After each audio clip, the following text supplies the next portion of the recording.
来继续来追踪进口卵的流向。新北市卫生局查到2亿的加工厂是摕巴西甲美国的进口卵掺染国产鸡卵，标示是台湾出货，数量超过2万多公斤。农业部甲食药署已经针对新北市桃园市等13个存放进口卵的地点展开稽查，按算要甲5170万粒的进口卵总处理掉。敢若伫咧中华复兴，都有将近300万粒的卵需要处理掉，占整个程度的9成以上。稽查人员进入检查对数量和品名，一箱一箱进口鸡卵囤伫咧仓库。中华关复兴乡调放冷冻库内底，超过9成进口鸡卵全部过期，拢防大封条，挺好销掉。295万颗是已经到期待销毁，所以现场呢已经都有张贴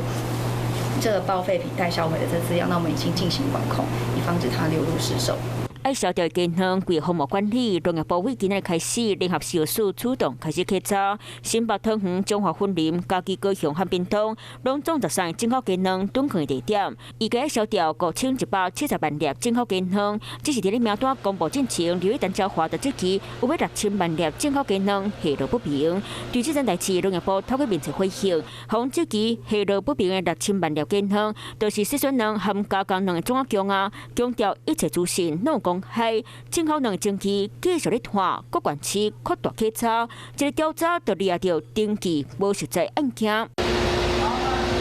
来到两个加工厂，随啊随检查鸡卵来源。新北市卫生局调查进口鸡卵流向，所发现一间迈向挑产会买3批进口鸡卵厂商，涉嫌将产地改做台湾出货。那这部分呢，已经涉嫌假冒，开罚新台币6万以上2亿元以下的罚款。那因为中央呢未提供相关的进口颗数的资料，那卫生局认为仍有疑义，将主动移请新北市调处后续侦办。各县市拢伫咧等挑产会公布详细资料，掌握进口鸡卵流向，希望食安风波会当赶紧跌落来。Hello， 大家好，我是林依文。想要抢先掌握最及时的新闻资讯吗？赶快订阅、按赞、开启小铃铛，锁定华视新闻的 YouTube 频道。